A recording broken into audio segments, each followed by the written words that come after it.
but I still nailed it perfect anyway. There we go. Welcome back, ladies and gentlemen, to another episode of an Evolved Review. I am your host, James Caleb Kitchens, and as always, I am joined each and every week by none other than the man who has seen more wrestling content than anyone in the known multiverse, Caleb Stovall of the SWN. Welcome back, my friend. Hey, it's good to be back, man. But dude, there's something different, man. I just God, my hair looks bad. Hang on a second. Oh, all right there. Oh! Speaking of pointless gimmicks. Oh, And you know, since we're trying to match it up, my beard is actually pretty close. It's close to the image right now. It's hard to get right near the art of the very talented Jack Howard Jr. He's actually working on a piece for me right now for another project, and I will be keeping that under wraps until it's done. But I'm very excited about it because he always does amazing work. And my actual beard in real life will probably never look that good. But listen, folks, today, I normally don't say exactly when we're recording this, but right now, this is the evening of June 2nd, 2021 when we're recording this. It will get to you later tonight or earlier tomorrow, depending on what platform you're on. And while we're at it, we're on Facebook, we're on the YouTube, and if you would like to pipe us only into your ears and not into your eyes and your ears, you can find us on. So what you're saying is it's Wednesday night, and you know what that means. God damn it! No, I'm not saying that. But I am saying that you can find us on iTunes, you can find us on Spotify, you can find us on Google Podcasts, you can find us on Sketcher, you can find us on Stitcher, you can find us on wherever you can listen to an audio podcast. We're there, and on the off chance that you listen to your audio podcast in some random ass place and we're not there, let us know, and we'll be happy to be there. Today is monumentous for two reasons. Number one, a ton, and I mean a ton, of news has come out today that has kind of shocked the wrestling world. And number two, because today's the day we're recording this podcast. So let's talk a little bit about the releases. I don't want to spend forever on it because the main event, ladies and gentlemen, of course, is going to be AEW's Double or Nothing, which we watched this last weekend and we promised we would review today. Originally, we had planned to also review both episodes, both the Dark Side of the Ring and the A&E biography of Ultimate Warrior. However, neither one of us really felt like talking about the Ultimate Warrior for 90 minutes today. Yeah, so that is going to happen, but honestly, I'm not super worried about like keeping up week after week with the biography series anymore. They have let me down. Ever since the Booker T episode, everything that was amazing. Everything after that has just been meh. But well, spoiler alert: the Mick Foley one is really, really good. I haven't watched it yet. I had to finagle around a few things. So in order for me to get it on Hulu, I had to buy the live TV package for whatever reason. It's like $60, so I just did the 7-day free trial in just enough time for me to be able to catch the last two episodes and then I can cancel it. Yeah. But I did suffer through the Ultimate Warrior one. Spoilers of my opinions on that. Yeah, so we are going to talk about it. We're going to rant about it. Well, did you watch did you get to watch the Dark Side version? I watched Dark Side of the Ring I watched Dark Side of the Ring like as soon as it comes out. Yeah, I do too. Like I watched that one immediately. Like I'm gonna watch tomorrow night. I always tape it and then I watch it like around like midnight or something like that. Yeah. I mean, you know, it is what it is. And this one is supposed to be really bad. It's Grizzly Smith. So yeah, and one thing I can announce is that I just talked to him today, and we actually do have for the Grizzly Smith episode. We're gonna have that next week, and we have none other than Myron from the Tapped Out podcast is going to be joining us. We've had Nick on the show before. We have not had Myron on the show yet, so I'm very excited to get him on. They ran a beautiful preview of the upcoming Viral Pro Wrestling show on their podcast yesterday. Well, today if you're not a patron. But anyway, I'm excited that he's coming on. let's talk about these releases real quick, and then we can, we'll get into the main event. Um, 6 releases today. The ones that I think are of the most note, obviously the one that like kind of shocked everybody was Braun Strowman. Dude, when I saw his name on there, at first when the news broke, I thought this is a hoax. It's a rib. It's whatever you want to call it. This is not real. And then WWE posted it, and I went, no, Right. because like I thought that was Vince's diamond. Well, here's the thing: the Braun Strowman didn't shock me so much. So the 5 is 5 names. It's Braun Strowman, Aleister Black, Lana. No, that's 6. Murphy, Ruby Riot, and Santana Garrett. So it's 6 names. Okay, so let's categorize these here. So I think Buddy Murphy, Santana Garrett. I don't think anybody gives a single shit. Uh, that's just how it is. They'll be a really good hand wherever they end up.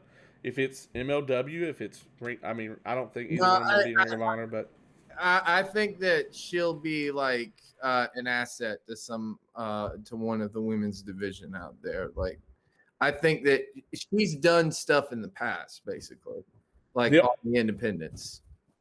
Sure, but I don't see it happening. I see Ruby Riot being Yeah. signed by AEW. Oh yeah, absolutely. Um, I and then actually see, if I could, I actually see Aleister Black because that's the one I really want to talk about. Because I've been wanting him to go for a long time because I'm like he could do so much better. And I'm thinking he could either go, he could go to AEW. That would more than likely be the place he ends up. But I just throw this out there. He probably might could go to New Japan because his style would work perfect there.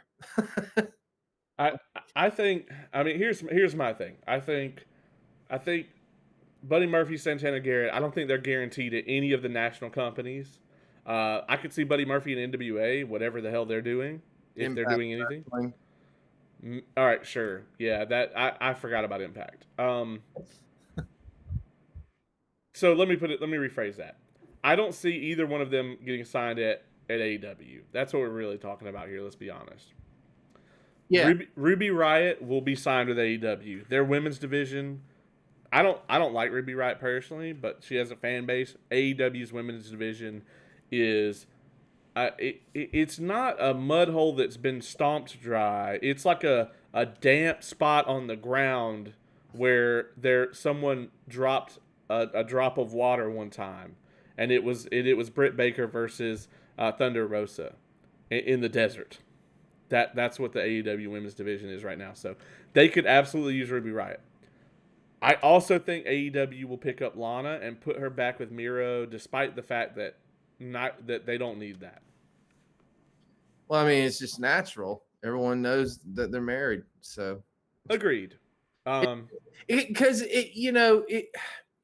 it was like people just know the behind the scenes stuff like way too much. Like when Selena Vega was with Andrade in WWE, or she was his manager, and she was like attacking Aleister Black. It was like, that's your husband. Right. Like, so but I don't know. Like I'm the one I'm looking forward to seeing where they end up is Aleister Black, because I just feel as though there's an untapped potential there with him. And yeah, I agree. I think he's the best worker on this list, and I do think AEW will grab him, and I do think that they'll grab Ruby, and I think they'll grab Lana. Yeah, which here's my thing with AEW and the women's division. If the women's division, is really like that bad, and it's not the best. No, I'll give you that. It's not the best at times, but like I've been saying this, if you have a partnership with Impact Wrestling, why not utilize that for the women's division? Like there are 2 names down there in Impact Wrestling that they could grab right now, in my opinion. One is Rosemary, and the other is Jordan Gracie. Right. Like Jordan Gracie's right there for the picking. Yeah. And to me, if you get her and you put her in the women's division there in AEW, that's going to give it a kick in the ass right off the bat. Yeah. Yeah, maybe. I agree with you entirely. I just Yeah. think right now I don't think they have a real star. I think Britt Baker is over, but I just don't know, man. I don't know, and I don't know if me feeling that way is because I think Thunder Rosa is that good and want her to be there. Yeah. Because I do really think that as far as like outside of the WWE, Thunder is the best talent. Period. I don't think it's even up for debate. No, I mean, I agree completely. She definitely showed that in the NWA. I think if there was anybody else that came close, now this is just my opinion, folks. All right, it's just what I think. Okay, but I think another talent that should be scouted out heavily is Camille Yeah. because, dude, I mean, when they revealed like her background story, I just sat there. I was like, this is the perfect like poster girl for women's wrestling right now. She's big, she's athletic, she's got the look. She looks like she can literally murder like anyone in the women's division and stuff like that. And then she just got that background. Like she played for the lingerie football league. Right. Like, I'm sitting there just like, oh my God, you can't get any better than this. I mean, agreed. Yeah, I think she's very talented. I think there's a lot of talent out there. Yeah. I don't know how well it's really being used. I mean hell I'm gonna go out on a limb here. I think AEW could use Savannah Evans. I think that would be a great get for them. Yeah, I agree completely with that one. And here's the thing, I don't know everybody's contract situation. I'm just saying, if it were me in the position and I needed talent and they were available, that is who I would get. Right, we're fantasy booking it. Now, I want to talk about the big name on this list because this was not a huge surprise to me. I mean, on the one side, right, with Braun Strowman, right? Yes, the guy was just in the main event picture. He's been in the main event picture. He was a greatest Royal Rumble winner. That he was pushed to the moon, and it's so rare. I mean, I can't even tell you when the last time somebody went from main eventing a pay per view to released in this amount of time. I mean, it's just crazy to think that 90 days from today, Braun Strowman could be standing in any wrestling company on earth, and literally like less than 100 days earlier was main eventing. Yeah. I mean, that doesn't happen, so that's big. But it doesn't shock me though because of the contract that he had. You're talking about a guy that they've wasted. I mean, they built him up, built him up, built him up, but then they wasted him. He was fed to Roman. He's been fed to Lashley. He did the stupid gimmick with having the kid as his tag team partner. They have done so many stupid things with Braun Strowman because he's not like he's a great big guy. I don't think he is a great worker, and I don't think he has the star power that they're really looking for or the personality they're really looking for. But like when I saw him at Mania and he had the cage match with Shane, that was like, I mean, I was just like, it was like I was looking at a husk of a star. That whole deal that they wrote for him about, he called me stupid, and so that's the whole feud. I That's I can't. yeah, that was ridiculous. And his contract's worth over $1 million a year. And with them, and this will go into our next topic, with them prepping to sell likely to NBC Universal, they can't have a guy that's not worth $250,000 a year making 5 times that on the roster. But I don't think people realize like just how big like the sale of WWE would be in our lifetime. It's gonna happen. I mean, Vince is not going to officially pass the reins down to Triple H. I mean, And that's I don't think Triple H wants to run WWE. I don't think he's qualified, and I don't think he wants to. I think him and Sean are very happy at NXT. Yeah, and to me, I thought that they really destroyed NXT when they tried to do this whole petty bullshit competition They with did. AEW. It wasn't necessary. You know, like WC, like that was the thing. WCW and TNA never like they weren't the first ones to go on Monday night. Right. You know, you were. So therefore I can see it. But here was a night that you were not using. NXT was on Wednesdays and it still would have gotten the same amount like of ratings that it would have gotten anyways, you know? Yeah, but I mean, suddenly now NXT is 2 hours. Yeah, just out of nowhere, first time ever live, and it's just like, that it doesn't work that way. Like, Right. Yeah, can't do it. But yeah, that being said, man, I think the sale is imminent. I think we're gonna see more cuts, not less. I think all of the NXT guys are safe. But but I but what well, here's the thing, real quick, if I could, right? With all these cuts coming soon, right? I'm actually like, I shouldn't say that I'm excited about someone losing their job or anything like that. I'm not. However, all is not lost. There are now more wrestling companies now. Yeah, I mean, so all of them could command a high rate on the indies. Strowman is gonna end up, I think, on the indies, unless MLW is gonna bring him in, and I don't think they are. You don't think AEW will bring in Strowman? God no, and I really hope not. But Really? Why not? what are they gonna do with him? Well, I mean, The only place you can be a big hulking guy that can't fucking work and be on top, he just got fired from. well, I guess. Yeah. I mean, you know what? He could probably do some movie work. Yeah, he could, but here's the other thing though. He could easily command 3,500, 4,000, maybe even 5,000 plus transportation, plus hotel, everything on the indies. And he could probably make just as much money as he's making in WWE, maybe not $1 million a year. I mean, that's a hell of a contract. But Yeah. he could live very, very comfortably and work way less if he's got a good agent or gets a good agent, and works the right places. I mean, people will pay this man to come in and probably go over on their own people because he will draw for a while. I think he is a draw. The thing about him going to AEW is if he goes to AEW, one of two things happen, and they're both stupid. Either he destroys everyone on their roster because I can't see Kenny Omega even trying to wrestle this dude.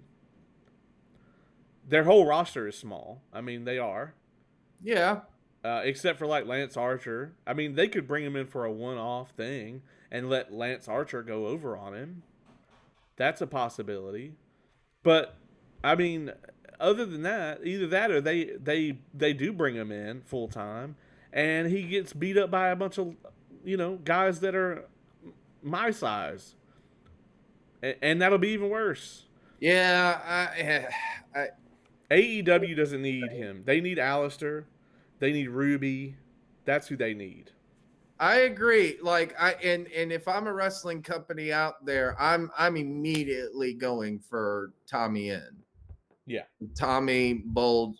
I forget how you say his actual name because apparently that's what he's going to go by is his actual name or something like that.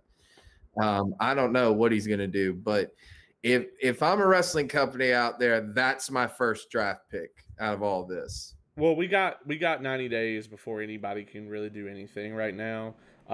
We could still see Daniel Bryan show up somewhere, AEW, New Japan. We could still see Samoa Joe show up somewhere. Samoa Joe owns the rights to Samoa Joe, so he Wait, can is be. Daniel Bryan officially released? As far as I know, he is not under contract. Oh, was that the whole he lost on SmackDown or something like that? I don't watch WWE's product, but as Neither do I, but I heard about it. according to the dirt sheets, he is not under contract. Okay, well, So, I mean, he hasn't like officially been released or anything like that that I know of. I don't know, but well, yeah, I mean, they're not gonna if he's not under contract and they're still negotiating with him, WWE's not gonna announce that he's released. I mean, they'll hear it through back channels, but uh, WWE's not gonna come out and say he's released. I would love just for nostalgia purposes and just because they could use a kick in the ass, him to go to Ring of Honor again. Maybe I don't think they can afford him. I And mean, and I think if he goes to AEW or Ring of Honor, I think he's gonna get seriously hurt because it's unlike WWE. They're not gonna put limits on him. They're gonna go out there and say, "Hey, be Brian Danielson," and his body can't do it. And if his body can do it, it shouldn't. I don't think though. He might not end up anywhere. That's That's true. the thing. Like he might be done. Like he might be like, all right, I'm gonna do something else, or I'm gonna do announcing. Because I thought him and Mauro Ranallo during the Cruiserweight Classic was amazing. I Agreed. thought I was just like, I am impressed by this tandem and they should look into this because this was a great tandem. And so I'm just like, Danielson could do whatever he wants. True. Well, before this becomes a state of wrestling and we have to change the graphics, let's get into the main event here. This past Sunday, I was able to watch live. I haven't watched a live pay per view in a while. AEW's Double or Nothing. I wasn't there, but I mean I watched it live on pay per view with some people, and look, I'm gonna go ahead and preface this and say that this is definitely a good cop bad cop scenario here tonight. Caleb will be playing the role of Dave Meltzer, and I will be playing the role of Jim Cornette, and that's basically how it's gonna go. Oh man. Now, Uh, see, if for all you people who watch sports and everything, this is the Skip versus Shannon. I'll Great. be honest with you. I haven't listened to Cornette's review of this yet. I won't do it. I'm not going to. Possibly simply because I don't want to steal anything from him. That being said, okay, I showed up early for this and I caught the pre-show match, and the first thing that came out of my mouth was the entire pre-show is one match. Uh, so we had Serena D versus Rio in the pre-show match, and um, you're gonna hear me say this a lot tonight. This was way too long. I mean, I was on my phone uh, before this got halfway through, and I just thought, I mean, it's a pre-show match, and it was 15 minutes, a bell to bell, 15 minutes, and I'm just like, if like the pre-show should be quick, like if this is the first match, you want the crowd to get into it, you want it to be fast, you want it to be quick, you want it to have a definitive finish. They're sitting here doing near falls and shit during the pre-show match. Why? I mean, there's no need to have all these falsies and stuff in a pre-show match. I just don't. I mean, this match to me did not make me excited for the night because number one, the crowd wasn't really into it, and I was so excited to have live crowds back. Thankfully, they picked way up later on. And that's really the theme of this whole pay per view to me. Like the ultimate win here is that we finally got a live crowd back, and it's not piped in crowd noise. No, dude, I was about to say if I could, man, that was that was what I loved about this was just seeing the crowd again, seeing them get into everything, and I've been mentioning it while watching the NHL playoffs. I probably have mentioned this on this program. I don't know if I have or not, but I'll tell it again real quick. I was watching the Pittsburgh Penguins versus the New York Islanders. Right now, I'm not really a fan of either one of these. I just like hockey in general because there's no Atlanta team and everything like that. And I'm a Vegas Golden Knights fan and stuff like that now. So, but I was watching this game, dude, and there was at one point where the Islanders scored a goal and went up like 3-2 in the game. And for about 10 minutes afterwards, the crowd was completely into the game. there were hits being, thrown and stuff like that, and the crowd was completely into it. And I was just like, oh my God, this is awesome. Like, I have not felt this in a long time while watching sports and wrestling. And then while watching the Dynamite before this, man, just seeing the crowd there, I was just like, oh my God, I've missed this so much. Like, now we're going to see who is actually over. Now we're going to see like what works and what doesn't work. And I'll tell you, the people who were over a year and a half ago, some of them aren't over now, and we're gonna talk about that a Some lot. of them aren't, but one guy that I think you and I have said that has been needing to have a big push for a while is over, and he's in the first match. Yeah, let's get into that. So Adam Page and Brian Cage, which I don't want these two to ever wrestle again because I don't ever want to have to say that again because Adam Page and Brian Cage just sounds stupid rolling off the tongue.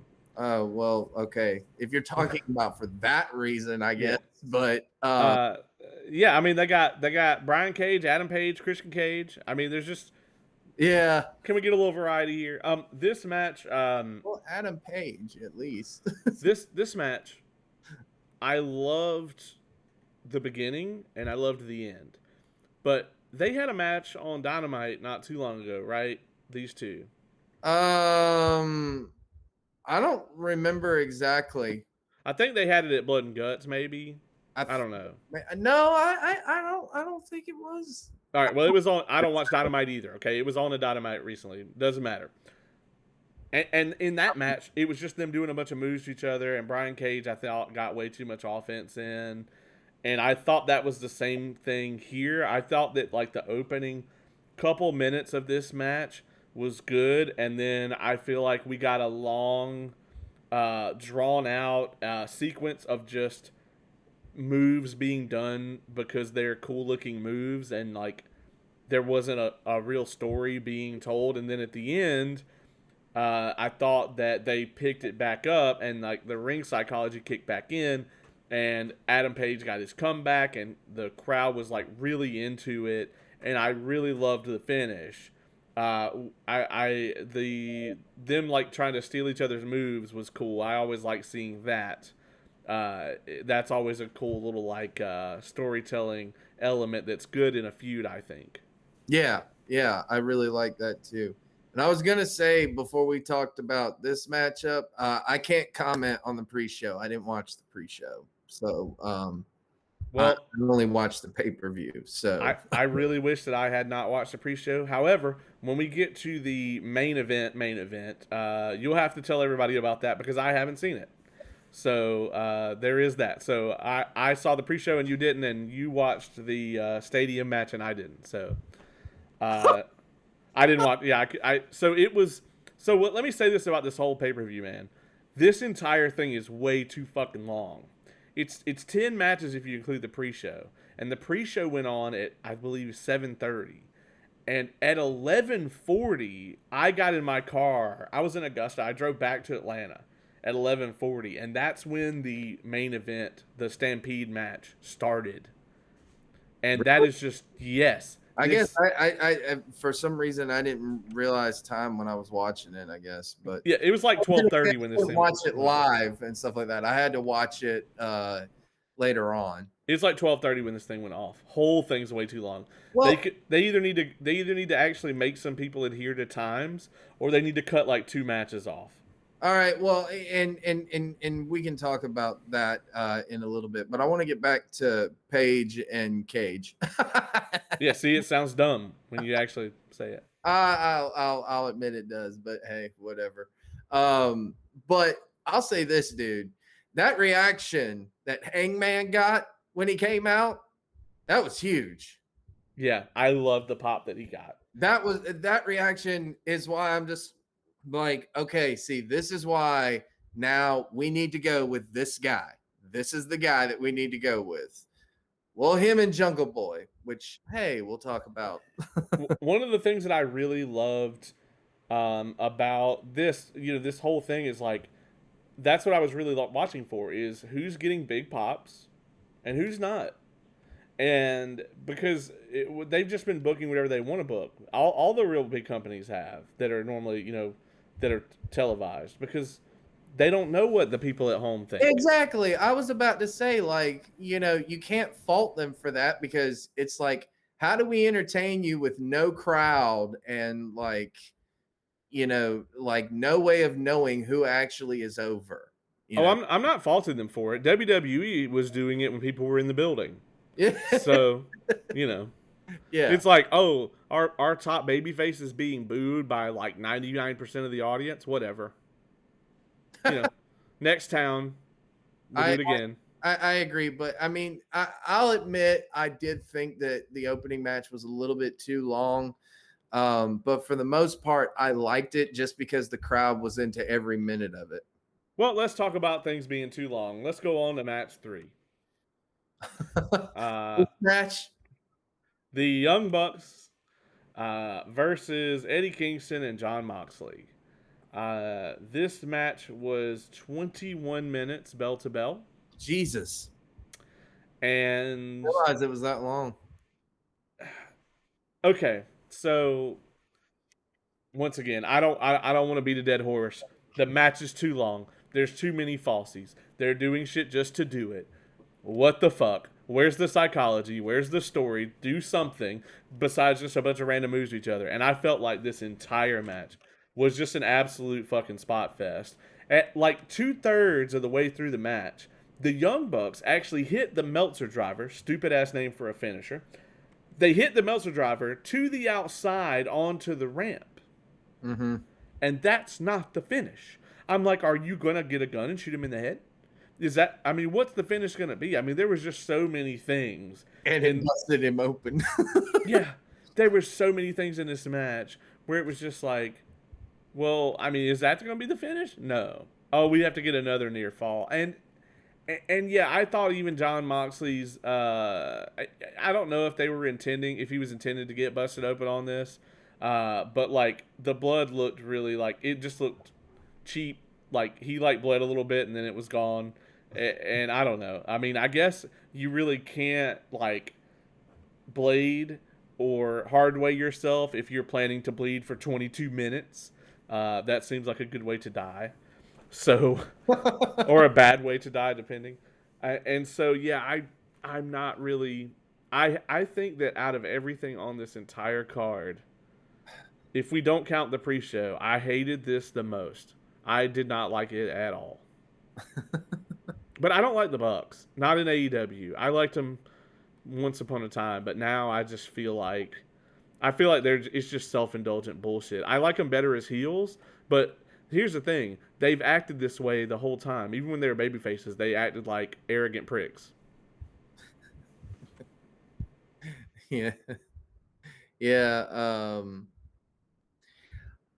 Because I get what you're saying, and I thought that at times. I was like, all right, I already know what the problem is with this matchup, but I'll be honest. So how I compared this to we're about to be Skip versus Shannon, like on Undisputed on Fox Sports and stuff like that.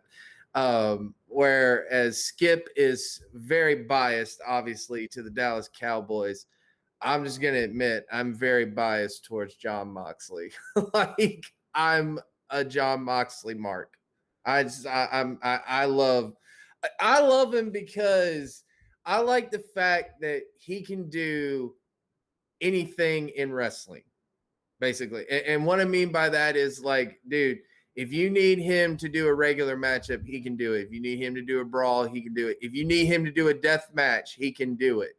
Like he can do everything and he likes everything about wrestling. Like you can just tell he's a big, huge wrestling fan. He likes everything from the WWE style wrestling to the ROH wrestling to the New Japan to the death match stuff.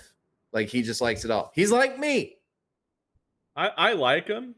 Um, I just like I, it. he's okay. I like him less as time goes on. I definitely think he's better as Moxley than he was as Dean Ambrose, Yeah. because WWE didn't know what to do with him. It was a constant. Well, is he crazy or is he not crazy? Oh, he's a good guy. All right, he is a good guy. Cool. He's not the bad guy. You sure? It's Seth Rollins. Got it. That was basically his whole storyline. Well, dude, and here was my thing. Like, I'll admit this, and this is, again, it's just my opinion, so folks don't kill me. But I thought him and Seth Rollins were amazing in the ring together. Like, every matchup that they booked with those two, I was just like, yep, I gotta watch this, because they just had, to me, they had Austin and Rock like chemistry. Agreed. I did really one thing I want to point out that I did really like about this match. I liked all of the Shield shit that the Bucks did to like mess with him. Yeah, That was cool. I like Um, that too. and of course, you're a big fan of John Moxley. I'm a big fan of Eddie Kingston. I I like think Eddie Kingston too. I think Eddie Kingston was sitting there in the back like, I don't want to do any of this shit. But these guys are EVPs, so I can't tell them anything. Um, he's collecting a paycheck. Let's go. Let's go to the Casino Battle Royal, man. I actually, out of all of these that they've done, which is what, three. Yeah, I think about three of them. This was the best one to me. I really liked it actually. It was booked well. Um, I liked that. I wasn't happy with the finish, but I did like the match. The big whole thing surrounding all this was who's the Joker gonna be. That was a complete letdown. I actually busted out laughing when Leo Rush came out. I knew I knew that was gonna come up. Well, the guy can move. He doesn't know ring psychology. He's No. not really doesn't really have any star power, and He he doesn't sell. promo. He does cut a good promo, but he also doesn't sell. So he's in the right place. All right. I hated how much they gave him here. I really like thought that it was a missed opportunity because the biggest pop in this match in the whole thing, even Jungle Boy winning, which was Jungle Boy is over like Rover. Yes, he is. When Matt Hardy and Christian are in the ring across from each other, the entire place lit up, and then they Yes. ruined it. Oh, yeah. Yeah, I mean they instantly cut it off. I mean they should have let that breathe, man. They could have got so much out of that. I feel like. Yeah, and I don't know what happened there, dude. But what did you not like about the finish? Oh, I thought Cage should have gone over because unless they're going to actually put the title on Jungle Boy, which I don't think they are, there's no reason to feed him to Kenny and derail him. I don't What if think he goes out there though and has a good match with Kenny? that won't happen. That How's that it not it's happen? not going to happen, dude. He's going to hit Kenny with 700 moves. And Kenny's gonna kick out of all of them. Then he's gonna hit Kenny with his finish. What's his finish? What's Jungle Boy's finish? Uh, Okay, the fact that we don't know that off the top of our heads, that's problematic. I don't know. Off the top of my head, I really don't. Yeah, that's problematic. But I know Kenny Omega's finisher. yeah, right. Yeah.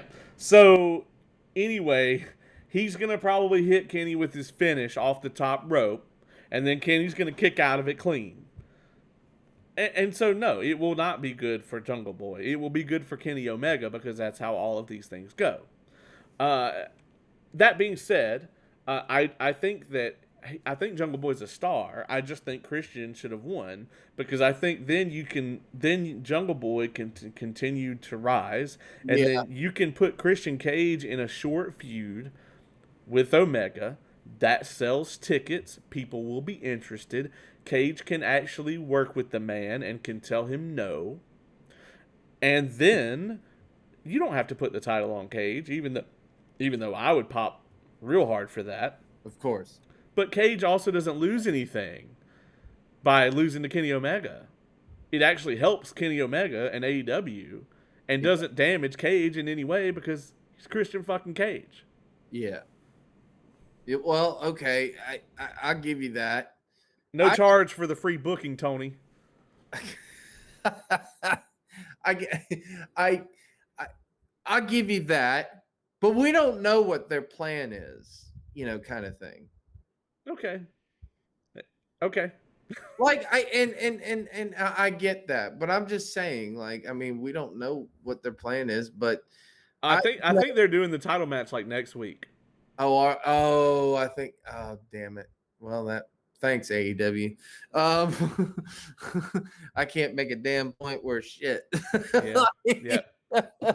Old Tony already snatched the rug out from under you. All right, well, I get that, but I wasn't thinking that at the like when I was watching the finish live. I was just like, oh man, that's really good. And the way that the crowd was reacting with the song, I was just like, oh my God. Can you imagine how much fun that'll be like when you go see AEW live? He's incredible. I really love that during the pandemic he got a lot of fans and he was so over. Um I really loved that. I Yeah. absolutely loved it. I want to Speaking of know. people who are super over, we would be remiss not to talk about the Varsity Blondes. Oh yeah. They got a huge reaction, did they not?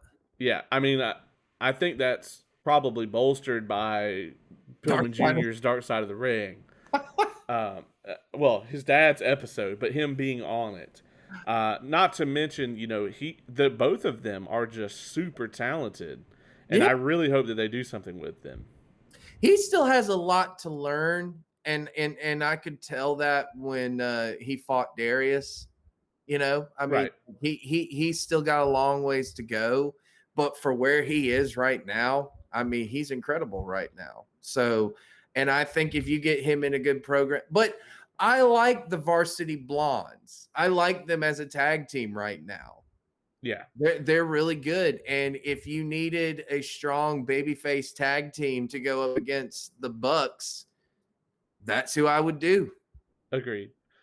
Man, it's hard to like compare somebody to Darius, right? Because Darius Lockhart stepped into the ring with Christopher Daniels as if they were on even ground.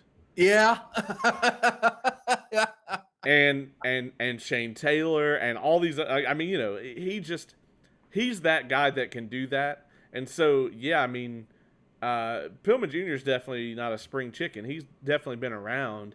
Yeah. But when he was on the road and stuff, you would see him on the road with like MJF and like Alley Cat and like people like that. And so, yeah, I mean, I don't know that he's really had a ton of time where he's just chilling on the road, telling stories with like a veteran. But we'll see, man. He's second gen, and in the very short amount of time, he's come a long way. So I'm very excited to see what they do. I'm excited for that team's eventual breakup. That will be a great feud when that happens if they do it right. Yeah. I thought Serpentico. I'm a big fan of Serpentico. I thought he looked like dog shit. With his fake Joker attempt.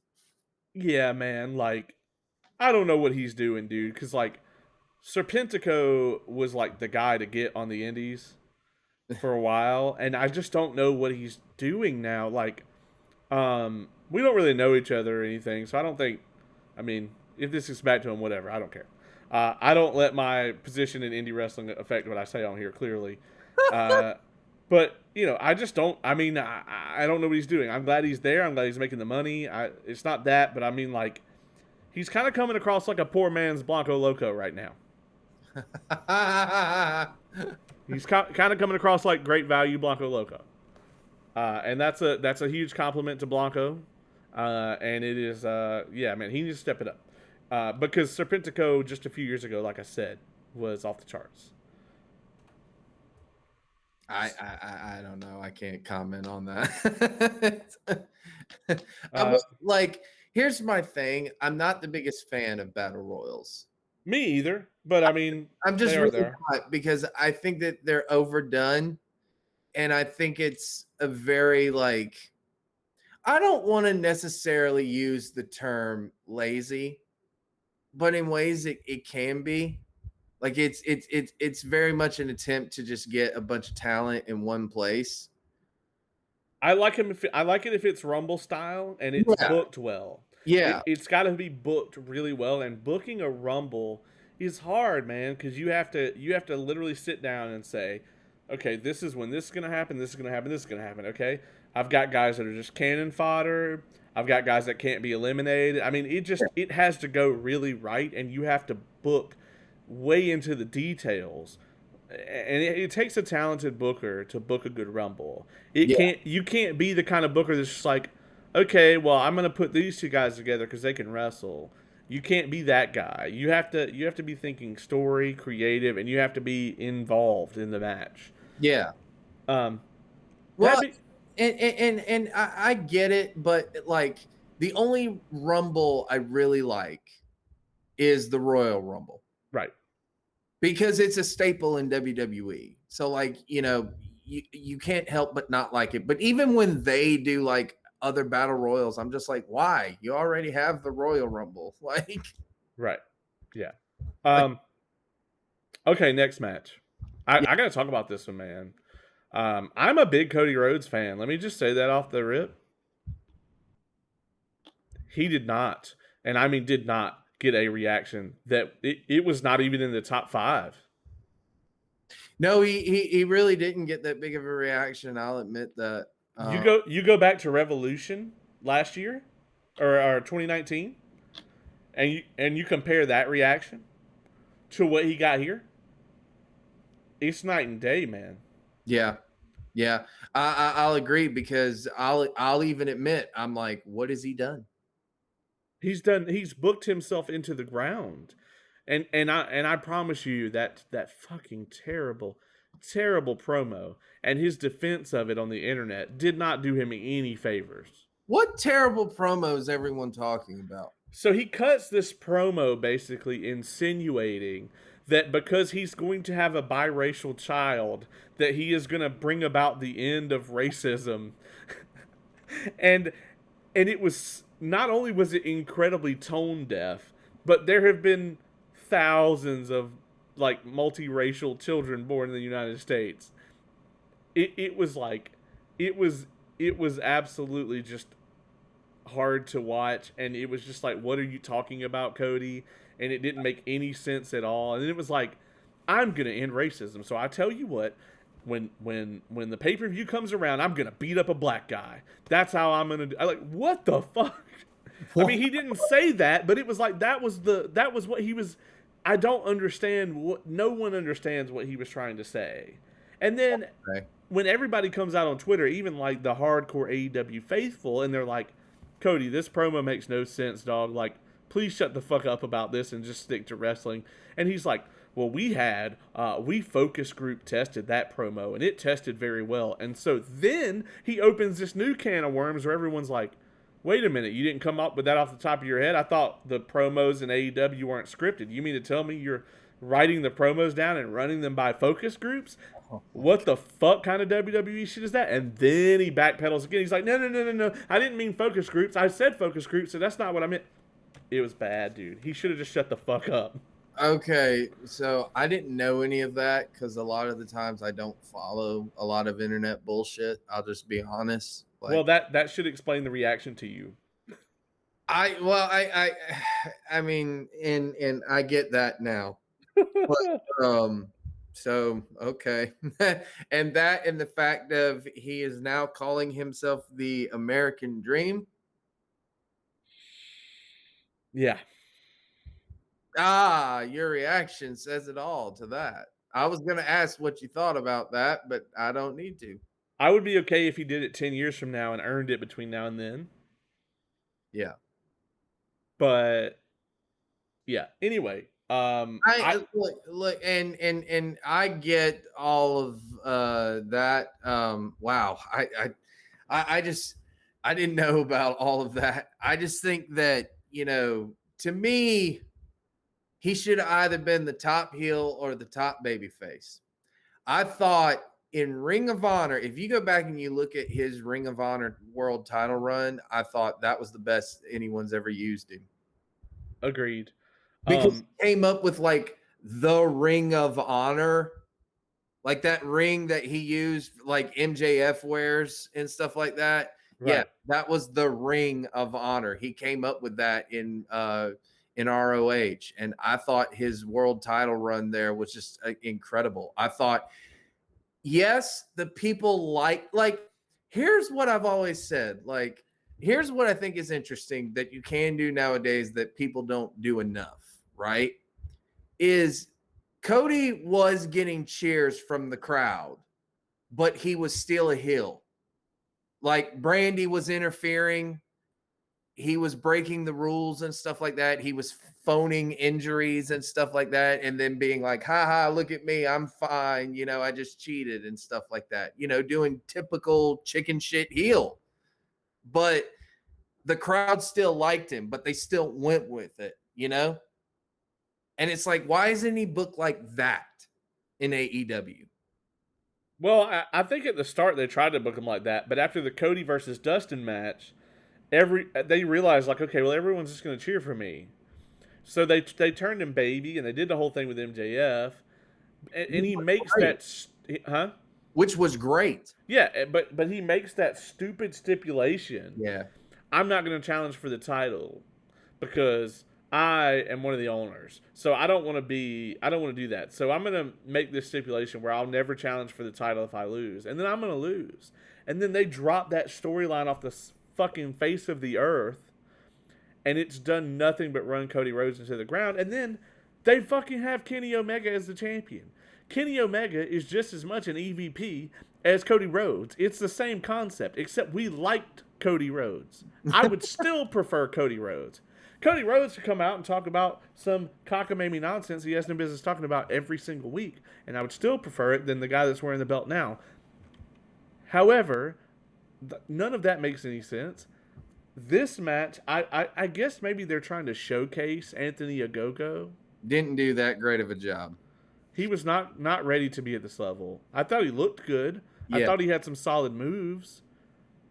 But I don't think he was ready to be at this level. I think I would have rather seen QT and Cody go at it. Yeah. I also think another thing that hurts Cody all the time is the fact of his entrance is the same and it's lengthy. Yeah. Like, it's like, dude, can you just like lower it to just, you know, the music starting? Like, and he keeps having this. He didn't do it this time, but you know he kept having the fucking entourage coming out with him. Yeah, and it that was stupid. I didn't like that. It was cool like the one time when it was like both people had an entourage, you know, or whatever, and like he had like DDP and stuff show up. It was cool, but like then he just started doing it all the time, and I don't know, and like Arn and QT didn't really interact a lot here. Whatever. I would have rather have just seen him versus QT. I agree with you. Like that seemed to me like what this should have been was him versus QT. And here's the thing: QT Marshall would have delivered a good match with Cody. Agreed. Because we know he can.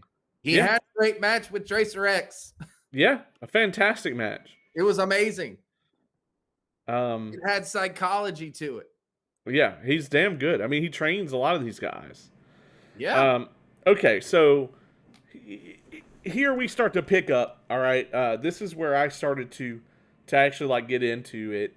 Oh, real quick before we go on, I was gonna make a point though. When you just told me that Cody info, yeah, is that why we kept hearing rumors that there were problems between him and the Bucks? I'm not sure, to be completely honest.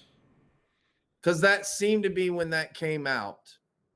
Yeah, I'll be honest with you, man. I'm not like 100% on it. Okay, I just was I didn't know. Okay, so this is where this started picking up for me. Miro and Lance Archer for the TNT Championship. While I thought that pretty much every match on this card was long, this match was good, man. I was in it the whole time. Yeah, I loved, dude. Does Miro not look like $1 million? He does, and they're being used well. I thought both of these guys did really well. I mean, I didn't think anybody like came out of the match looking like shit either. I was rooting for Lance Archer. I did not want the submission but I mean, it was good. Like it was a good finish. It didn't hurt anybody. Are you a Lance Archer fan? Yeah, yeah, and a Jake Roberts fan. I Well, think yeah. I think Lance Archer can move incredibly for a guy his size, and he looks good, and he gets it. And I think Miro is. I think he gained a lot of knowledge and a lot of ability in WWE. And I think I mean, he's worked with some of the best. He did a lot of work with Cena, and I think he learned a lot about how to put a match together from Cena. I can't believe I just said that on the air. Um, but but I think he did. I think he learned a lot, and credit where credit's due. And I think that it showed in this match with both of them. And obviously Jake the Snake was probably involved to an so, extent. so you didn't think that they had too much going on in their match at times? Yeah, like I said at the beginning, it was all of it is too long. Like the only surprisingly enough, the only match on here that didn't go too long is the Sting match later on. Well, obvious. I think that's the only match that didn't go too long. I thought every match on this damn card, and I didn't see the 10-man main event, but seeing here on my screen that it was 32 minutes long tells me it was way too fucking long.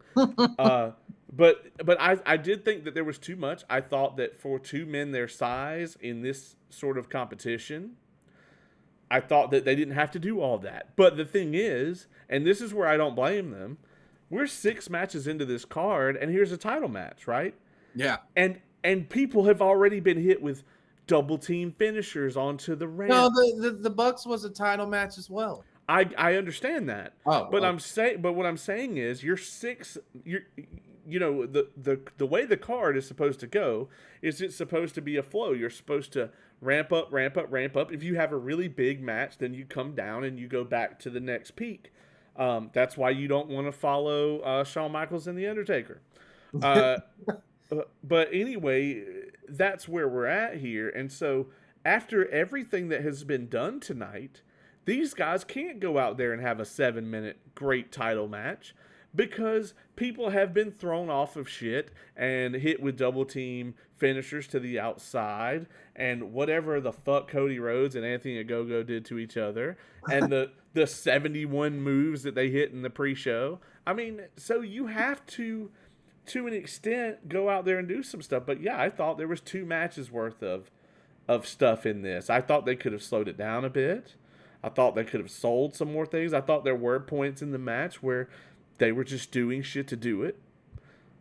But compared to everything up until now, I thought that this was the best match. I mean, I really did like Miro, and I really do like I like both of these guys, and I think that they can do a lot with both of them. And I hope that they do something big with Miro because, dude, to me, just when I saw him, I was like, dude, he looks like $1,000,000. Like he looks like a killer now. He really does. Speaking of matches that are way too fucking long, let's go on. Okay. Britt Baker and Hikaru Shida. Oh God. In 17 minutes and 20 seconds bell to bell. Okay, so here's some observations about this. Okay. I think everybody has sort of identified Shida as like she's the pandemic champion. She's had that belt for a long time. People are tired of seeing her with it. A lot of people are behind Britt Baker. They gave Britt Baker this really intricate build up, and I don't think Shida got nearly as much of one. It was almost like the Iron Man match where like you get the Shawn Michaels like running up the stairs and shit, and then you get Bret Hart being like, "Well, you know, I'm the champ, and yeah, I plan to be on Monday as well." And you know, and yeah, I mean, this here's the thing though. I thought when Shida came out, I thought she looked great, and I don't mean that. I'm not saying that from a she's a attractive female perspective. I'm saying that from a she looked incredible as a performer. Yeah. Thought we were on superhero homies there for a second. No, I thought she looked good as a performer. I thought that everything with her outfit and like her character and all meshed well, and I thought she got a great reaction. Yeah, she did. She And got a great reaction. I wanted her to retain. I'm not gonna lie. A- and I'm one of those people who would have been who was I probably if you go back and watch when we reviewed the last pay per view, I was probably like, "Can we please get rid of this bitch?" Um, so while I feel while while I feel What? that that that was just great. I'm just saying if you go back and watch it, I probably was on that bandwagon. I'm just saying that I turned the corner on it. Were, and so now hearing you say that, like, I wanted her to retain. Because when the live crowd and the live reaction changes everything. Yeah, and that's my thing. And you see, now we're gonna see who's really over. Well, clearly she's kind of really over with the Yeah, crowd. here's the problem. I would love to see a rematch between these two, but they already gave me a trilogy of matches.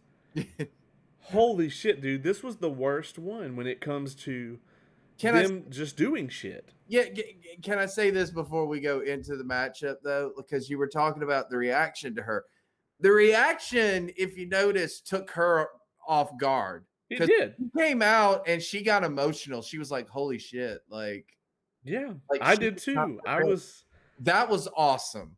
It was incredible that the reaction was so big that it like took her out of her character for a moment, Yeah. and you could just see this genuine like reaction. And I think that seeing that immediately, I mean, when you see that at home, it immediately makes you identify with that person. I got goosebumps during her entrance. Yeah, I really did because I wasn't expecting that big of a reaction for her, and she got it, and then seeing her reaction, that was just so cool. I love that. 6 months ago, I was like, please get her off of my television screen. But it was just different here. And I don't know if it's just that if she's grown as a performer, if the presentation is better, or if it's the live crowds being back, or it's just a combination of all those things. Well, I've always really liked her when she went on that like kind of undefeated run as like the number one ranked wrestler, and they kept hyping it, and then she got beat on it, and I was like, oh, that's actually a pretty cool storyline there. Yeah. So Um, Agreed. But anyway, I thought as that far as the match, though, I'll definitely admit that right now. it's too long, dude. It wasn't good. It's way too long, and I don't get the pairing of Rebel I and don't. Baker. I don't get that either. Like, is Britt Baker supposed to be a heel? Like, I don't understand. I don't understand any of it. I don't know why Rebel was there. She didn't really do much. Um, it was weird, man. And I think the crowd was kind of 50-50. But for I would say a good 8 minutes of this match, they were asleep.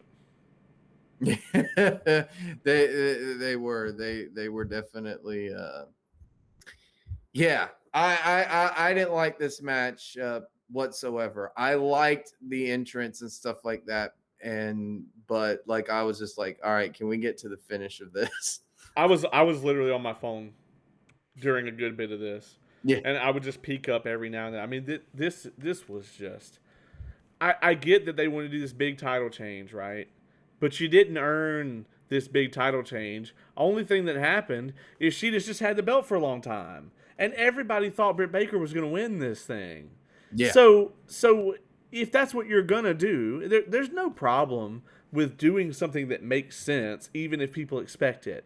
Because if you start sitting there going, well, I'm going to book this because people will expect that, you end up in a Last Jedi situation and you just piss off everybody, and then it doesn't make any sense. Well, what if you had done this? If since everyone thought that Britt Baker was going to win, what if you had turned it around, pulled out the surprise finish, and like, Hikaru Shida wins, and then like Britt Baker just looks like in shock, just like, how did I just lose? Sure, in 8 minutes, not Yeah, 18. I agree with that, but I'm saying like if you just had that finish, because we talked about the entrance. So think if that finish had happened at the end of that match, that might have been like the most amazing thing. Yeah, agreed. But that's not what they went with. They went with this, and I'll admit I don't get it. I like that Britt Baker is champion because I think that you could do some good stuff with her if you figure it out and not do any tooth and nail matches for the life of me. But I wonder if they plan on bringing in Thunder Rosa to fend off with her. God, I hope so, man. That being said, these two, um, they got a big pop when she won, but like if she'd have won in half the time, the pop would have been way bigger, and they wouldn't have lost the crowd. Yeah. Um, I want to talk about this next match though, so bad. Um, Darby Allin and Sting versus Ethan Page and Scorpio Sky. First off, I'm a big fan of every single person in this match, Yes. all of them. Second of all, to me, this is hands down the best match on this card. Yes. No competition. Not only does Sting still have it, Yes. he Yeah. he still has it. Yes. He looked better in this match than he did in any of the matches he had in WWE. Yes. Yes. Dude, I agree completely. And I will never say a bad word about a Sting match. I'll never do it. I'll just be biased right now. What about the match with Triple H at WrestleMania? That he lost. Right. That's what I'll say was bad. The match itself, though, was awesome. Yeah, I just want to point out Because you had NWO versus DX. It was a fantasy Monday Night War thing. I couldn't help it, man. I just want to point out that Mark Calloway is 56. Yeah. Sting is 62. Yeah. I don't understand why the two never worked together in WWE when that was clearly the matchup that everyone wanted to see, and you clearly could have booked it. But that's neither here nor there. It's the ultimate fuck up. Seeing him though here, and the crowd was on fire. That everything was over. Everything was over. And Darby Allin is over huge. Oh yeah. And this match was put together so well. Yes. The video package was done so well. Yes. I mean, oh my god, man. Ethan Page and Scorpio Sky did exactly what they needed to do in this match. Yeah. It was great.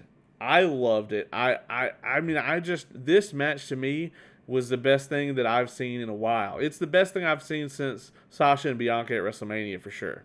And seeing Sting jump off of the chips, like I was just like, when I saw it, I went, no, old man's not going to do it. No, he's not. He did. Like, yeah. He hit, what was it? He hit the Scorpion Death Drop on there. Yeah. On somebody, and then he's like, fuck it, and then he dives. I was like, what the? I mean, it was so well put together. It was so good. I loved it. And he did an incredible job. I bet he felt like shit the next day.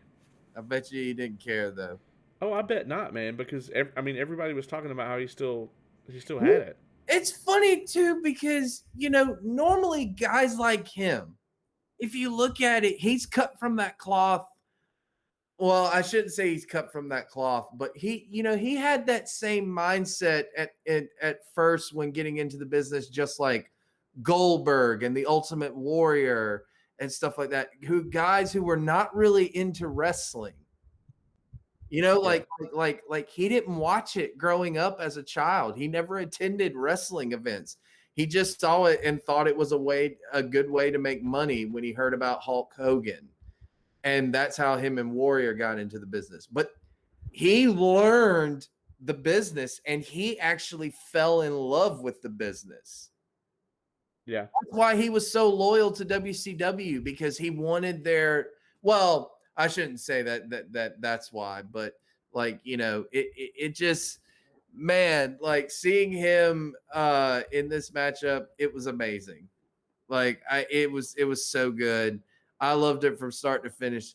Darby Allen is, to me, if they're looking for a big baby face right now to go up against Omega, I'd use him to go after the title. Yeah. Yeah. Big build up for a pay-per-view, basically. Yeah. I mean, I agree. I agree. This match was great. It was easily the best thing on the card. Yeah, I agree. I loved it. I loved every single minute of it. It made me want to go back and watch more Sting matches. Agreed. Um. So let's talk about what I assumed was the main event because I forgot about the Stadium Stampede match. We'll get into that in a second. Why? What are you laughing about? I'm sure we will. What are you laughing about, man? Why are you laughing? Oh, I don't I know. was just moving us on to the next I match. I thought don't. of something funny.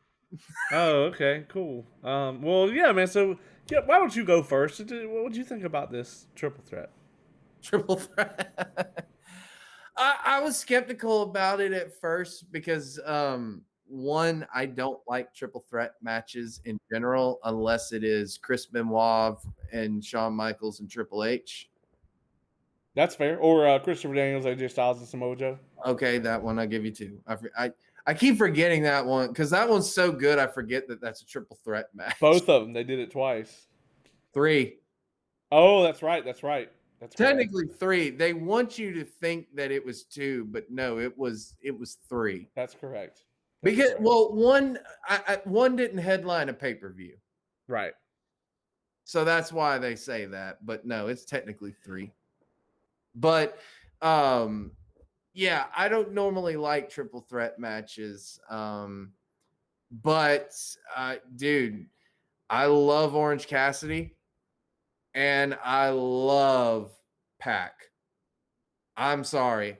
I I knew that this guy was that good when my cousin was watching Raw one time. Now, this was when he was Neville in WWE and he had just been called up to the main roster at this point. I think he had been there for like a few months.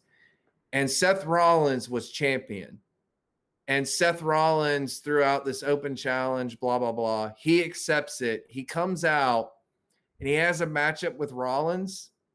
My cousin got into it and thought he was about to win the world championship.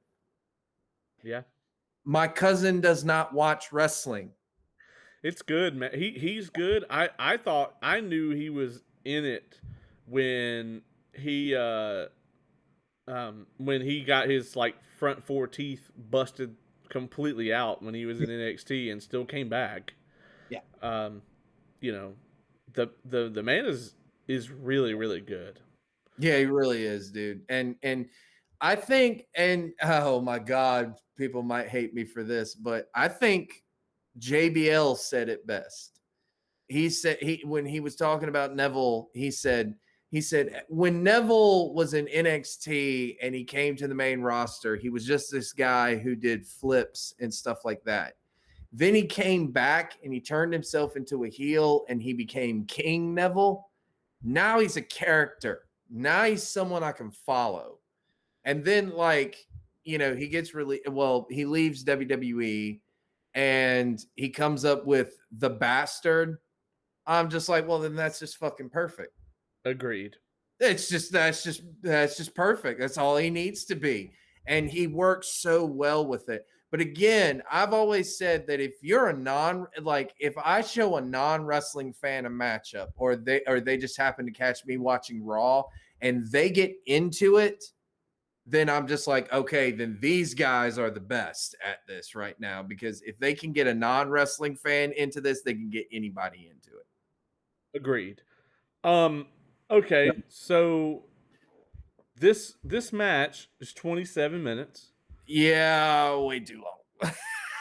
Right. Just like I said before, other than the tag match with Sting, everything on here is way too long. Yeah. However, really enjoyed this match. Okay, wait a minute. Timeout. Freeze. Did you just say on this podcast that you enjoyed a Kenny Omega match? Yeah, I mean, and that's the first time I think in AEW. Unless we count the exploding ring, which I did say that the match itself was decent, but the finish ruined it. And that's kind of like this. I mean, the finish ruins this match too because Kenny's still the champion, and both of the guys in the ring with him, I think, are much better draws for AEW and are vastly over. But I mean, I don't see them putting the title on either one of them anyway. I mean, we all knew Kenny Omega was going to come out on top in this match. Yeah. Damn it, man. They didn't even make it to the ring before somebody said, I think it was Big Show, is like, the champion doesn't even have to get pinned. I was like, God damn it. Is Michael Cole here in the back somewhere? You know, but yeah, I mean, of course, match is too long, too much shit. You knew Kenny was going to win. I could have dealt without all the Don Callis bullshit. He needs to go away. He doesn't add anything. I agree with that. I'm a better manager than he is. They can call me. I'll do it for cheap. You know, the whole thing, like all of everything around the match is bad, right? Like Kenny being the champ and the belt collector bullshit and you know the Don Callis That involvement. Austin Aries already did. Yeah, and the whole like, all right, we're gonna hit Omega with 75 things or whatever. And there were issues, but on the whole, I enjoyed this. I thought the opening was really smooth. I thought that it all like flowed really well. The points where Kenny wasn't in the match and the other two were against each other. I mean, out of everybody on the roster, I think that Pac and Cassidy have the best chemistry. Yeah. Other than maybe the two Rhodes brothers, you know, and they keep them separated these days.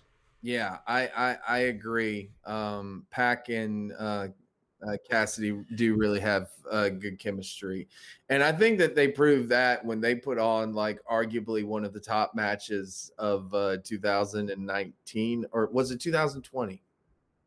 Was it 2020?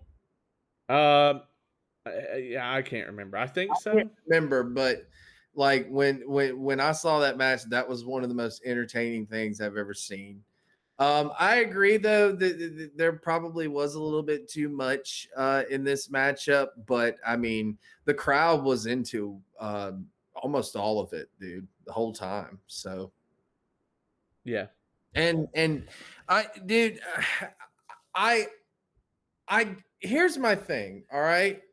I just and maybe I haven't asked you this, so I'm gonna ask you this here on the podcast, okay? What is it about Omega that you like just really just don't like? Oh shit, we don't got time for that. I'm just saying, like, is his in-ring work or the fact that he can go in a matchup like still pretty good? Oh, I think that he is co- comparative to like a Bret Hart when it comes to the way that he is able to execute all of the crazy shit that he does. I think that his move execution is incredible. Unfortunately, beyond being safe, I don't give a single shit about that. I want to see someone tell me a story, and I don't think he does that. I want to see someone sell the moves that are being done so that they're important. I don't think he does that. I don't want to see someone point and shake. I would like to see somebody that has a gimmick. I would like to see someone who doesn't always look like their butt plug just fell out. Um, I don't understand the gimmick. I don't like it. I don't it's like he's supposed to be like a real life like anime protagonist, Yeah. and I don't think that resonates with people. I don't think it works. Oh, see, because I've been having this conversation with one of my friends, and we were talking about this. Like, people are like, "Oh, when they got Kenny Omega, why didn't they get the New Japan Kenny Omega?" And I'm like, well, because that's New Japan. Well, yeah, right. And I mean, people think about him and Okada, and I'm like, okay, cool. Let's name all the people that Okada's had shitty matches with, and let's name all the people Kenny Omega's had shitty matches with. We will be here a lot longer on the Kenny Omega list. Okada is fucking amazing. Well, Kenny had a lot of good matches with people in New Japan. I agree. I'm not saying that he didn't. I'm just saying that seeing him in New Japan is one thing, but him trying to be on American television every single week and have a character and a storyline, and I mean, yes, is he capable of going out there and wrestling for 27 minutes? Sure. You can't do that every week. No Yeah, one is going to give a shit, and I already didn't. I okay, then I can I can see your point on all that, and I agree with a lot of it. I thought one of the things that they messed up with was the rivalry with him and Moxley. I thought Yeah. it started off great, but then after the unsanctioned match, it just kind of wasn't the same. Right. And they don't know what to do with him. And he doesn't know. The problem is he's booking his own shit, and that's usually bad. And because no one's as cool as you are to you, Hmm. you know. And I really do think that this whole thing isn't doing them. I don't think anybody really likes it. I don't think it's doing anybody any favors. If it's doing anyone any favors, it's Impact Wrestling. It's not doing AEW any favors. Yeah. And I just don't like him at all. He's just not good. And all these people think he's good, and there's this talk of him being the best in the world, and like they went after JR just because JR didn't say Kenny Omega was the best in the world, and they forced him to say it on the broadcast, which I really hated. It's stupid, man. I don't think he's even in the top. I don't think Kenny Omega's the best wrestler in the room he's in right now. No, Much I think the best wrestler in the world right now. Well, no, I don't want to. I mean, It's AJ Styles to me. I was gonna say him. I was gonna say him or John Moxley. I think John Moxley's good. I just think just because AJ's not doing it, he's still the best. Just Yeah, because they have him doing some dumb shit, yeah, you they know. really do. Like I hate this new tag team that he's with, but whatever. Um yeah. But hands down, AJ is the modern Shawn Michaels. Like he literally Oh can yeah. have a great match with anybody. Oh yeah. It doesn't matter.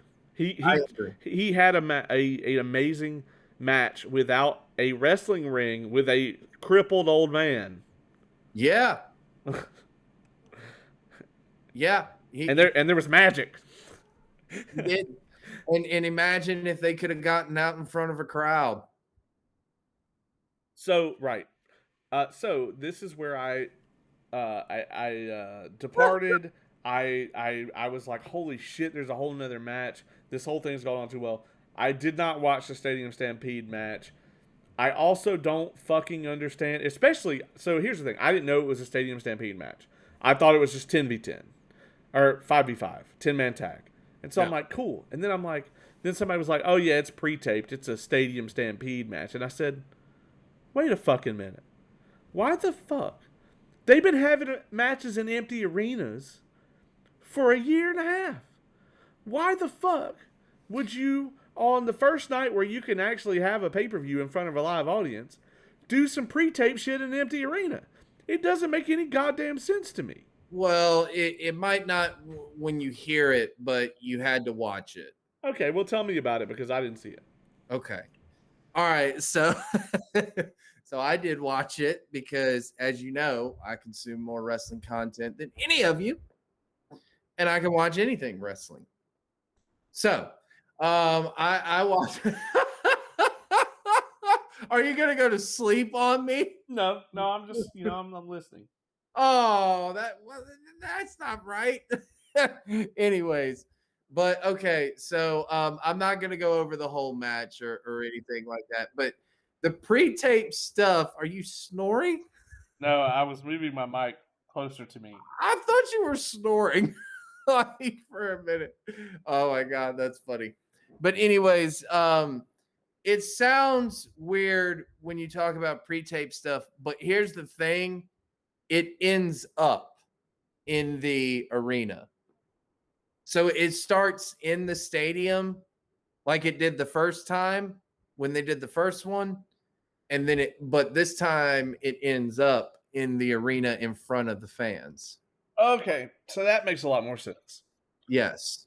So did the crowd go ape shit when that happened? Yes, they Good. did. They went absolutely nuts when like when they came back out because it wasn't clear what they were doing. I thought, man, is everyone just going to sit here and watch this movie basically? Right. No, no, it wasn't. It was they started in the stadium, but then they ended back up like they ended it in the arena. It all ended in the arena.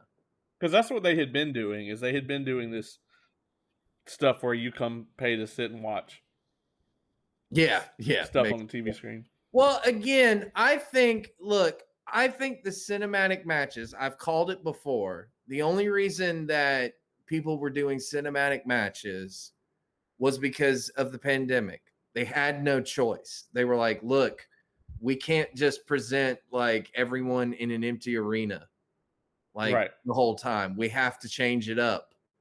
And so, when you had WrestleMania, you had to do the Boneyard match. It was like, we have to change this up. We have to make it look different.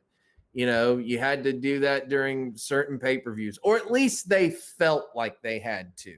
Right. Now, I didn't agree with the tooth and nail match. I think that was the worst one out of all of this. I liked the first Stadium Stampede. I did because I thought some of the stuff in that was hilarious. I just really did. I was laughing my ass off. And I don't know. I just wanted to be entertained by it, I guess. Cuz here's the thing. If it's a cinematic match, then I know it's going to be over the top. I'm like it's a cinematic match, so whatever. Like I can't Agreed. really judge that. I can't judge it like a regular wrestling match, cuz it's Agreed. not. But the way that they did this was really fucking entertaining. Sorry to say, really entertaining.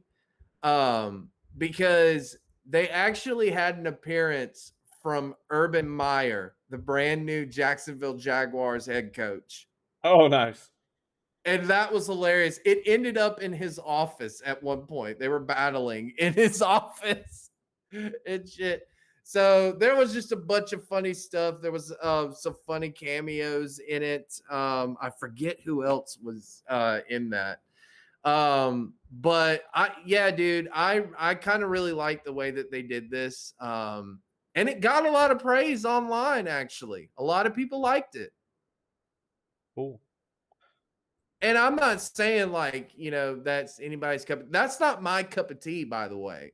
Right. I'm not the biggest advocate of cinematic matches because to me, when you do cinematic matches, that defeats the whole purpose of wrestling. Wrestling is whether or not wrestling is owned by a TV production place or is owned by a wrestling company or whatnot, wrestling is still wrestling. It's a live product, regardless of Right. whether it's taped or not. It was interesting to see them put the inner circle over, considering we know Jericho is about to go on tour with Fozzy, Yeah. and like the Pinnacle has just sort of fizzled, man. In my opinion, I don't know. I honestly, at this point in time, I would love it if they just broke both of these groups up and everybody just kind of went their own separate way. But there's too many people in this damn roster, so Yeah, and well, here's my thing. I don't think MJF should be in a stable. right, I think the one stable that he was good in was in MLW, but that's because each character worked well, revolved around him, basically. right, Was the dynasty yeah, with him and Max, or it was MJF, Richard Holiday, and oh god, what's that guy's name? Alex Hammerstone. yeah, yeah. And wasn't Arya Blake in there with them? Yeah, Yeah, okay, I thought so. that Um, was good stuff. yeah, that I liked that angle. This, yeah, anyway, I don't want to go into the booking AEW for the next 6 months. We're way over. Um, but yeah, I mean, overall, I mean, we don't really do point ratings a lot, but I think I give this pay per view like a probably like a 6.0 out of 10. And the reason I say that is like it's just so much of it's too long. There were great moments, and I loved having crowds back, Hmm. but the actual bell to bell content was sorely missing something, and there's too much of what was there. It was quantity over quality, and that's always a bad combination. If it were me, I would cut other than the Sting match. I think, and other than okay, so Adam Page and Sting, their matches can stay the same length. Everything else, cut the match in half. And I think we've got a really solid event here. And then I would say even I would maybe even take one of these matches off. Um, but anyway, that's my thoughts on it. You got any closing thoughts about the event to wrap it up? Well, just for the fact of, dude, it was so awesome to see the crowds back, man. Like I got that there were a lot of matches that went on too long, and I got that. I got that from watching it and stuff like that. But man, it was just so awesome to see the crowds, like everyone was out and about, like there wasn't a pandemic. And I'm not saying not being vigilant or anything like that, but I'm just saying having a good time watching wrestling again, you know, the way it's supposed to be, live and in your face, regardless of whether or not there's too many spots or whatnot, you know. It's still, it was just awesome to see that. um I think that now, and here's the thing, you can have whatever thoughts you want about this pay-per-view or not. I'm excited though about the future of AEW from what all is about to happen. I don't know about you, but all that they have announced, like they're moving to Friday nights, they're adding another hour, and it's going to be a completely different show called Rampage. And they're also going to have what they call quarterly super cards. So not pay-per-view events, but it's on TNT. So they're actually moving a lot of it to TBS, but then they're doing these like big super card events on TNT. And I'm really excited about that.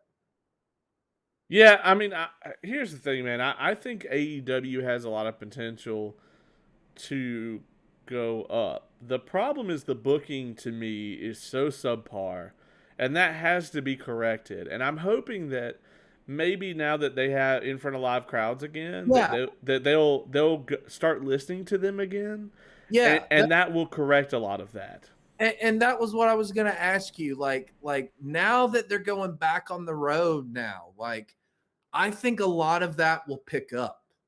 But that's if you listen, right? That's if you listen to them because live audiences have been telling WWE for 25 years what they want to see, and Vince McMahon has willfully ignored it. So the question is going to be: will Tony Khan continue to make will he continue to make that mistake?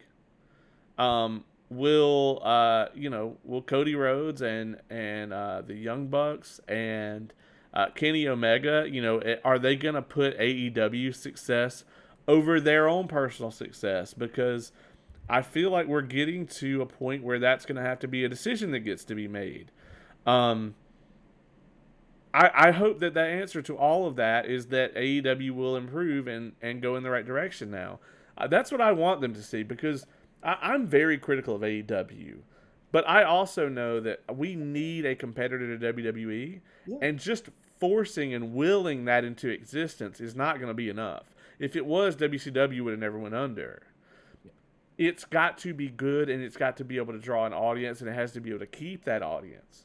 And it has to be different than WWE significantly. So I don't know, man. I hope that that's what we see happen. I hope that these guys they're bringing in, like Big Show and Christian and Mark Henry, I hope that they are instilling in these guys, things that will help the show overall Mm-hmm. and themselves. That's what I hope. Well, it remains to be seen. I think a lot of it's going to pick up when you have crowds now, and the fact of that they're adding all this brand new content. I'm excited about that part. You know me, you know, I'm excited about that. And I know that there's more releases to come in WWE, but again, there are now places to work and places you could probably make a big name for yourself, like Ring of Honor, MLW, New Japan, NWA. Like there's actually now options. So it's going to be interesting when crowds pick back up, man, because now not only is AEW fixing to go on the road, WWE's fixing to go back on the road. MLW is fixing to get back crowds. Ring of Honor is fixing to do that, and the NWA just announced that they're fixing to let fans back in. So, Yeah. dude, I'm excited about that part. That's what I'm excited about. I am too. I've said it 100 times on this podcast that I hate crowdless wrestling. So Yeah. I'm glad the crowds are back, no matter what. So at least if I'm going to bitch about it, there'll be people on audio bitching about it with me. Um, that being said, man, we'll go ahead and wrap this one on up. Thank you for joining me each and every week right here on an Evolved Review. We have tons of cool stuff coming up. Like I said at the beginning of the show, we have the Ultimate Warrior episode coming up whenever we can stomach it. We have the rest of the A&E biographies coming up. I'm ready for those to be over with. And we have more and more and more Dark Side of the Ring, which I am super excited about every That's time my it comes favorite on. show right now is Dark Side of the Ring. Agreed, 100%. I look forward to every single one of them, and I look forward to covering it. Yeah, me too. I count down the seconds. Yes, as like I'm looking forward to tomorrow's thing, and I don't know that much about Grizzly Smith. And that's the cool thing. After tomorrow, you will. Oh, So I know, and I've heard this one's really, really dark. it's gonna be dark. It's gonna be dark, just like this is an Evolved Review.